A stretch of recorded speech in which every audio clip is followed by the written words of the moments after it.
Salam dan salam sejahtera dan pencerahan saya berkenaan dengan isu yang mana saya lihat di media sosial berkenaan dengan saudara Rafizi Ramli apabila kembali ke arena politik.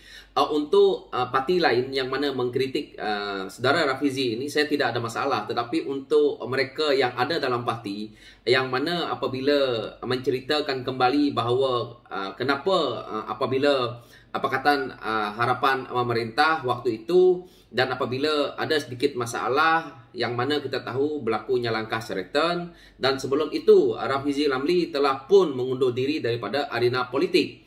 Di sini yang saya lihat banyak yang mengkritik berkenaan dengan isu ini, yang mana mereka kata bahawa saudara Rafizi ini keluar yang mana seolah-olah dilihat kecewa, dilihat juga seolah-olah tidak ingin membantu parti dalam keadaan susah, dalam keadaan senang. Tetapi mereka ini lupa. Saya sebagai rakyat biasa, saya kadang-kadang terfikir, tetapi apa yang saya pikirkan ini saya simpan, yang mana hari ini saya keluarkan. Jika anda berada di tempat Rafizi, yang mana kita tahu apabila Rafizi membantu Pakatan Harapan untuk menang di PRU ke-14, kita tahu dia membuat inbox itu menggunakan kaki tangan yang ramai.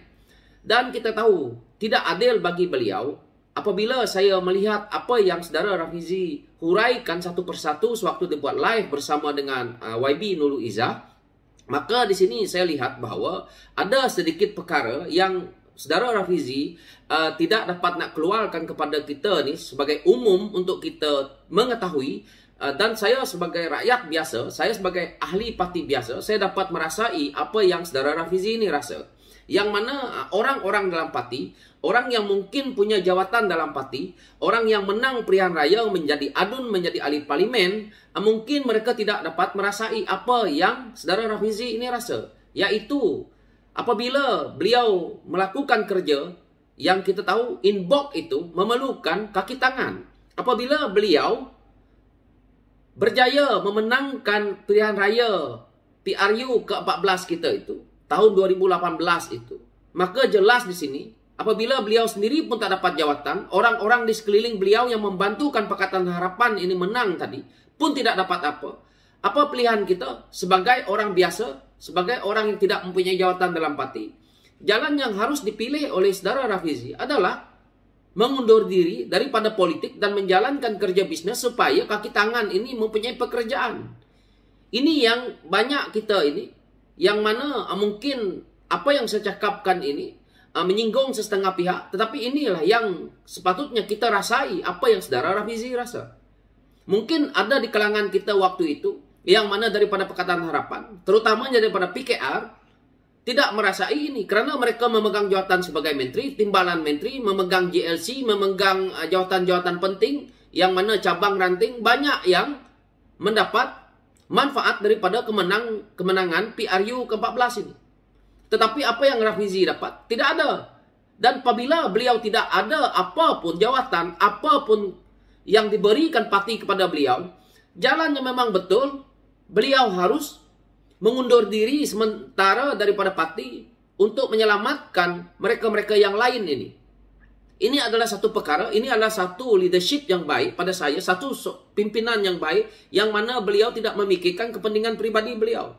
Jika beliau tidak keluar melakukan bisnes, maka kaki tangan yang membantu Pakatan Harapan untuk menang, terutamanya parti PKR kita ini, maka orang-orang ini tidak mendapat kerja dan orang-orang ini jadi penganggur ataupun mungkin bekerja dekat sektor lain. Kasihanlah. Jadi inikah kita punya parti yang mana kita perlu memikirkan kembali. Tidak salah pandangan masing-masing mengatakan bahawa Rafizi Ramli waktu susah senang tiba-tiba hilang. Cuba anda berada di tempat beliau. Saya yang merasakan hari ini, apabila saya lihat sebagai seorang ahli, saya melihat di akar umbi, yang mana saya melihat bahawa kita susah hendak bagaimana kita nak organisekan kita punya parti ini, kerana kita memerlukan dana. Memang betul, politik ini tidak memerlukan duit, tetapi untuk kita ke hulu ke hilir, yang mana kita juga hendak mentadbir kita punya cabang ranting ini, memerlukan ini semua. Jadi ini yang saya lihat di sini, bahawa kita ini kadang-kadang berharap menjadi seorang pemimpin, ingin mendapat jabatan, ingin memegang cabang ranting, tetapi tanggung jawab itu kita kadang-kadang lupa bahwa tanggung jawab itu sangat besar kepada kita. Jadi ini yang berlaku di dalam parti PKR ini, yang mana apabila saya dah semakin ke dalam hari ini, maka saya dapat rungkaikan sedikit demi sedikit permasalahan ini, dan saya cuba juga untuk membantu kawan-kawan yang lain semampu saya. Tetapi saya tahu bahwa kita mengalami banyak masalah di cabang ranting.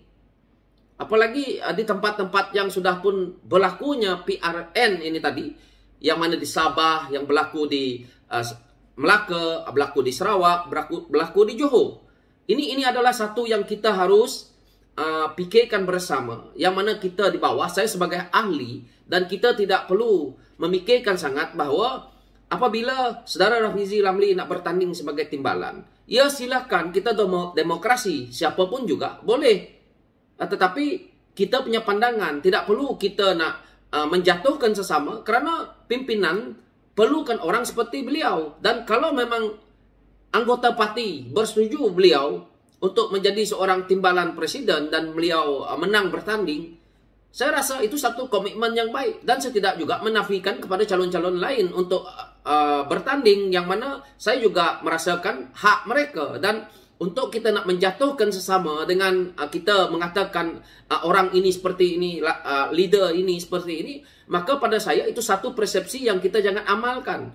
Pada saya juga, saya tidak tahu apa itu istilah kartel pada awalnya, tapi daripada apa yang saya baca, apa yang saya telah pun pelajari daripada kawan-kawan yang berada dalam parti PKR ini, maka saya tahu yang mana hari ini pun saya lihat orang-orang yang bercakap seperti ini, seperti itu pun, mereka ini seolah-olah saya lihat mereka ini juga antara serpihan kartel yang ada. Dan begitu juga pimpinan-pimpinan yang ada. Apabila saya kembali ke Sarawak, saya lihat masih ada kartel-kartel ini. Dan masih ada lagi pemimpin-pemimpin lama yang sepatutnya mereka menunjukkan sesuatu yang baik kepada ahli, sepatutnya kepada kita ataupun saya anak muda ini, supaya kita lebih pahami tentang isu politik ini. Tetapi apa yang saya lihat, keegoan itu terlalu tinggi.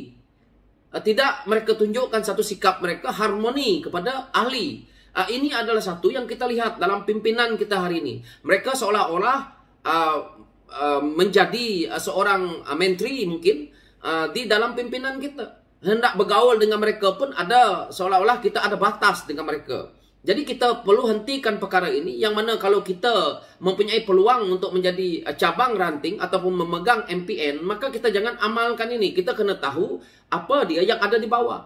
Kita hendak bergaul dengan orang di bawah. Sebab itulah kepimpinan kita ini menjadi lemah, kerana pimpinan di atas mengamalkan sikap ini, yaitu seolah-olah kita ini macam tentera. Jadi mereka-mereka ini macam tentera, ada pegawai, ada jenderal di atas, di pertengahan ada colonel ke bawah, di bawah tu ada meja, ada pegawai-pegawai lagi, lepas tu sampailah kepada private yang di bawah. Maka mereka seolah-olah melakukan perkara ini. Ini bukan struktur tentera, ini adalah struktur politik kita, struktur parti yang kita ingin dampingi, kerana ini adalah parti yang dikatakan bahwa parti yang mana ditubuhkan di jalanan, parti rakyat, parti orang susah. Jadi kenapa pemimpin berlagak seolah-olah mereka ini seorang jenderal, seorang yang tidak boleh kita dekati. Ini yang saya lihat hari ini. Dan sebelum saya balik ke negeri Sarawak tempoh hari pun, saya melihat perkara ini berlaku juga di kawasan-kawasan pusat cabang ranting yang lain. Ada juga pimpinan-pimpinan yang menegur saya sebagai ahli, pandangan-pandangan saya.